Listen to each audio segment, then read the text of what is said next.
those magnificent men in their flying machines. They go up to the up, up, they go down to the up, down.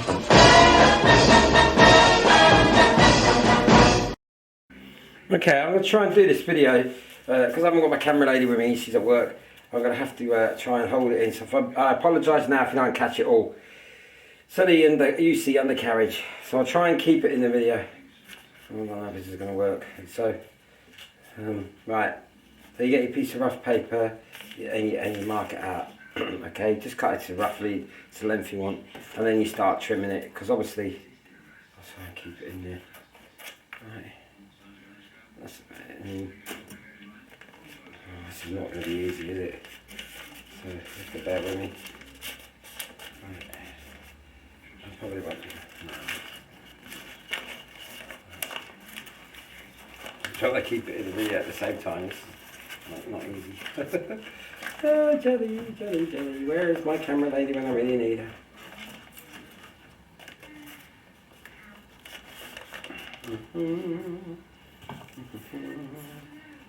Just let it rest on there gently. Don't push down on it because it'll crease. Okay, so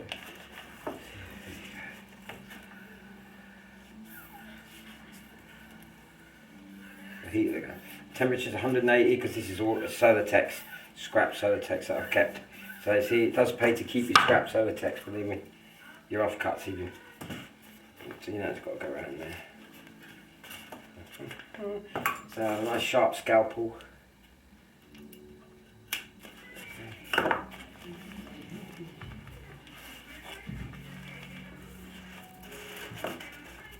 And so some people will say that, you know, because of why you're covering the wood on the undercarriage.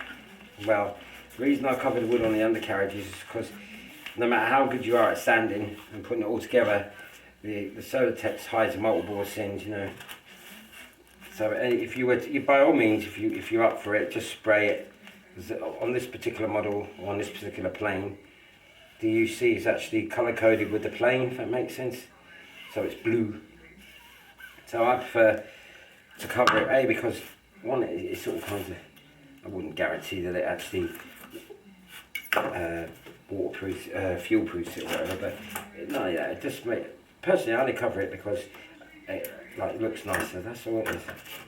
I hope I'm still in the camera. Just trim it around like that.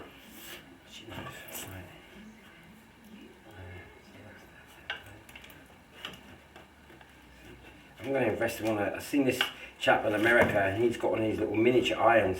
It's about that big, it's massive, it's lovely. What a fantastic gadget. And I thought that would be perfect to get into the nooks and crannies, you know. I'm going to try and find out where he got that from, because I'm going to get one of them. Keep it in the camera, stop talking. There you go. Right. You just got to keep fettling with it. Get it round. Oh, you put it. There you go. Also, this Solatex is a lot tougher than that Oratex stuff, you know. So I noticed that. So I'll put that another minute. See how you get it round now. Just keep trimming it round. That's the key. And I might add, I started at the bottom here because this is where it's least seen. Obviously in the air you won't see it, and on the ground you won't see it. And that same applies for the inside. I always do it from the inside on all of them, because it's where it's last seen, so you don't really see the seams. Not that it really matters because it's getting sprayed anyway, but you know, just pretend to be particular like me. So here we go again. Just keep going round. That's it. Lovely. And there.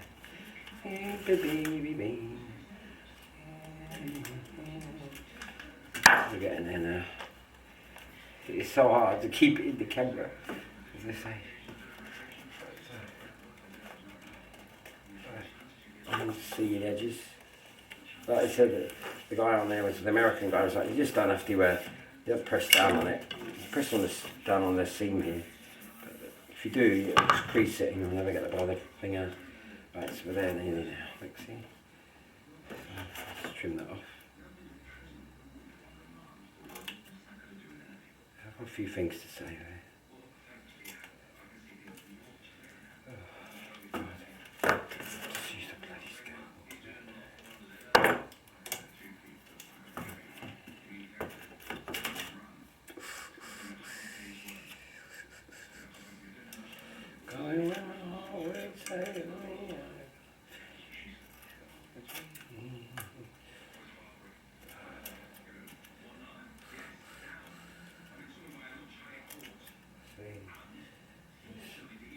obviously I'm rushing this a bit because of the camera, but so the key is to take time, obviously.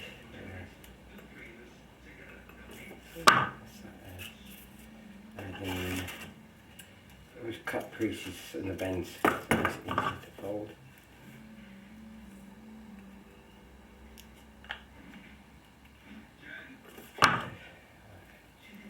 One more cut.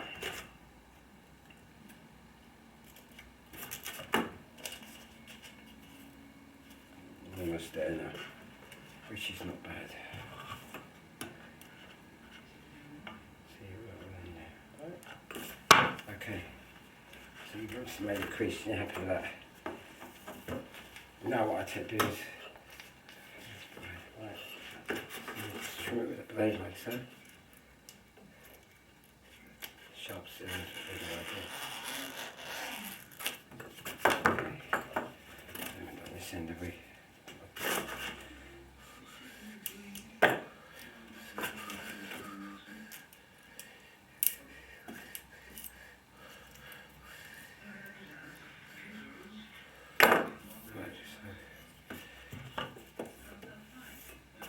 Seam. And just hold it over. Now I have to press it because it's just there. Okay, same with there. So the heat, the gun will do it all for you. No need to press down, only on the edges like so. Bring the camera up again.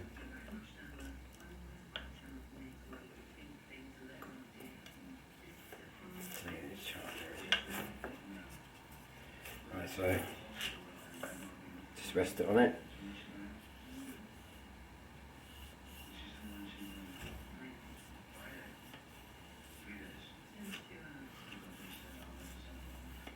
And there you have it. And we get any bits like this here.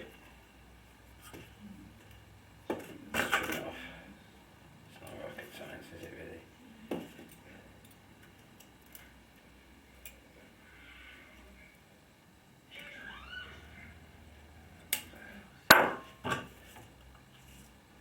There you go. See? So, we're going to take the camera off the stand now. And I'll explain a few things because obviously. Okay, so don't get to see motion sickness. Right. Right, there we go.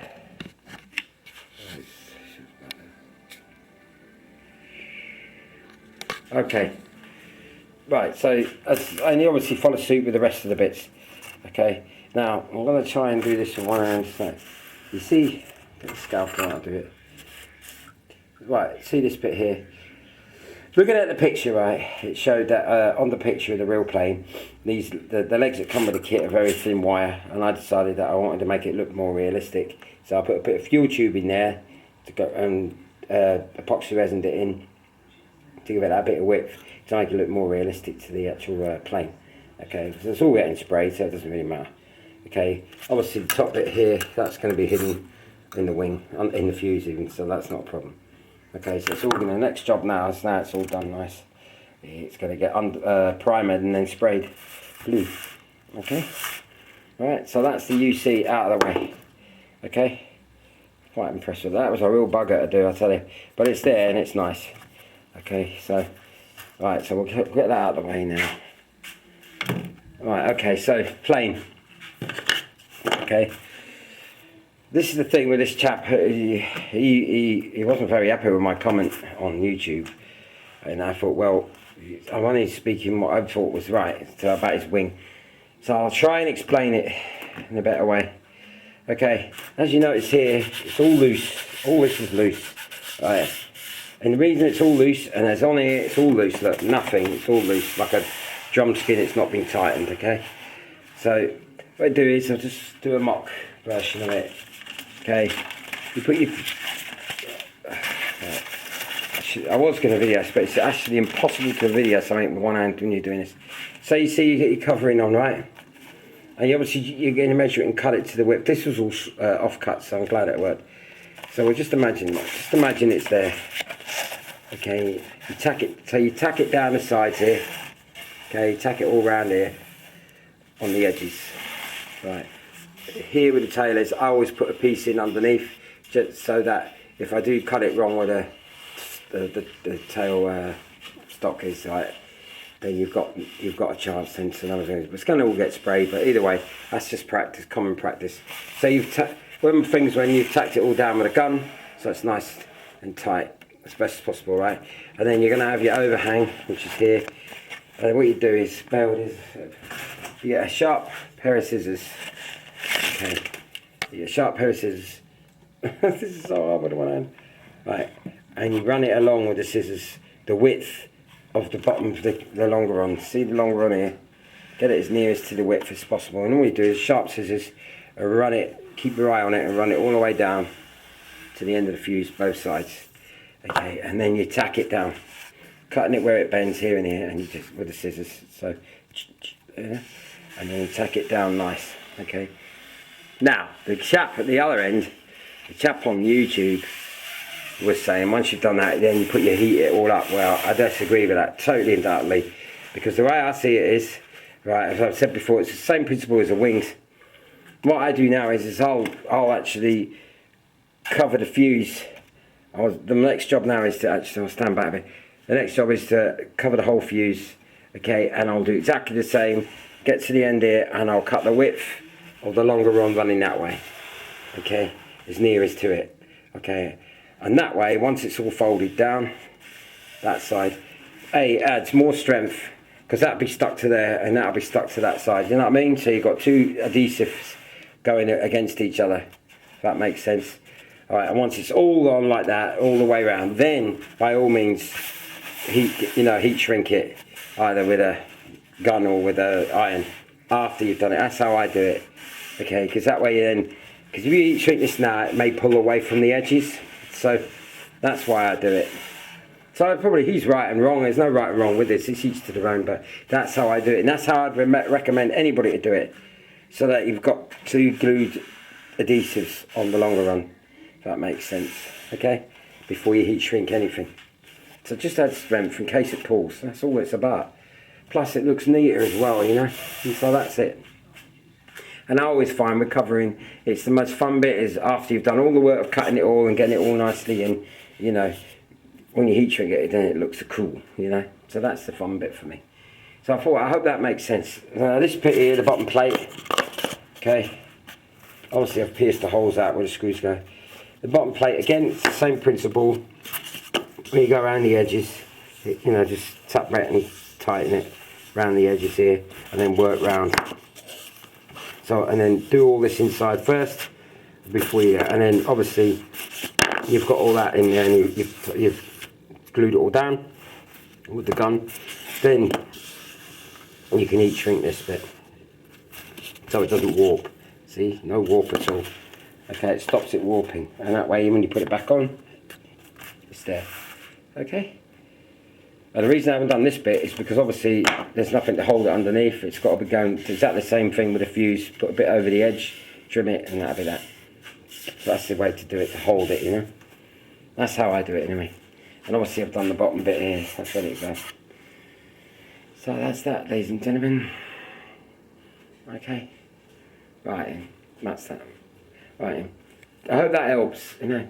I apologise to the guy on YouTube. I wasn't being rude, mate. It wasn't the way I would do it. So, you know. So there you go. Okay, that's that. Right, cheerio. Bye. Those magnificent men, those magnificent men, those magnificent men in the